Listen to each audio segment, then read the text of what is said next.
নরসিংদী জেলার শিবপুর উপজেলার আশরাফপুর গ্রামে অবস্থিত গায়েবী মসজিদ এক রহস্যময় ধর্মীয় স্থাপনা হিসেবে দীর্ঘদিন ধরেই স্থানীয়দের কৌতূহলের কেন্দ্রবিন্দু হয়ে আছে।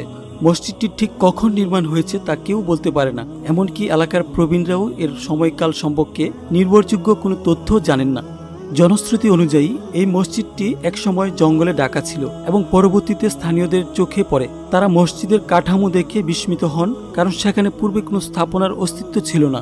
এই কারণে মসজিদটিকে গায়েবী বা অলৌকিকভাবে অভিভূত বলে মনে করা হয়।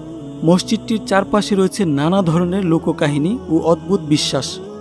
মসজিদটির মাত্র 200 মিটার দূরে অবস্থিত দুটি কালো পাথরকে ঘিরে রয়েছে এক রহস্যময় গল্প। স্থানীয়দের মতে রাতের বেলায় পাথর দুটি নিজে নিজে স্থান পরিবর্তন করত, অর্থাৎ হেঁটে বেড়াত। যদিও এই দাবি কোনোভাবেই প্রমাণিত নয়, তবে মানুষের মুখে মুখে এসব কাহিনী প্রচারিত হয়ে আসছে বহুদিন ধরে। মসজিদটির পাশেই রয়েছে 4টি পুরনো কবর, যেগুলো কে বা কারা তা আজ পর্যন্ত কেউ শনাক্ত করতে পারেনি। কবরগুলো অযত্নে পড়ে থাকলেও স্থানীয়রা সেগুলোর প্রতি গভীর শ্রদ্ধা বজায় রাখে। আমরা এখন কথা বলবো এই এলাকার স্থানীয় একজন বাসিন্দার সাথে। আমি মোহাম্মদ জাকির হোসেন, আমি এখানে স্থানীয়, গ্রাম আশরাফপুর। আমরা আপনার কাছ থেকে এই মসজিদ সম্বন্ধে একটু জানতে চাচ্ছি। আমি প্রথমে জানতে চাচ্ছি মসজিদটার নামটা কি রাখা, কিভাবে আসা হচ্ছে আর কি?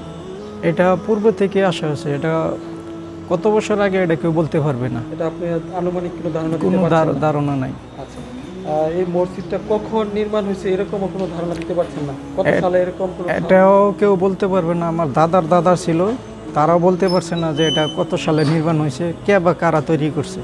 এটা কি আপনারা মাটির নিচ থেকে পেয়েছেন নাকি? এরকম কিছু না, এইগুলি জঙ্গলে ঢাকা ছিল। আস্তে আস্তে পরিষ্কার করতে করতে পরে এটা পাওয়া গেছে মসজিদ আকৃতিতে।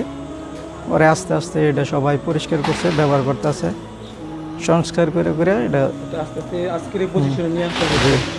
আচ্ছা, এই মসজিদে বর্তমানে কতগুলো মানুষ নামাজ পড়ছে? কিরকম ধারণ ক্ষমতা আছে মসজিদের মধ্যে? এখানে 3 থেকে 400 লোকের ধারণ ক্ষমতা আছে। এর কোনো ইতিহাস এরকম আপনার কোনো ধারণা আছে যে এরকম ইতিহাস কেউ বলতে পারছে না। আপনার বাবা দাদারা এরকম কেউ বলতে পারছে না, কেউ বলতে পারছে না। আপনারা জাস্ট হচ্ছে দেখে আসছেন। আমরা যেরকম দেখে আসছি, আমার দাদারা এরকম দেখে আসছে। ঠিক আছে, ধন্যবাদ আপনাকে। এসব অজানা তথ্য, লোককাহিনী ও ধর্মীয় অনুভূতির মিলেছে আশরাফপুর গায়েবী মসজিদ এলাকাটিকে ঘিরে। তৈরি হয়েছে এক রহস্য ও পবিত্রতার আবহ।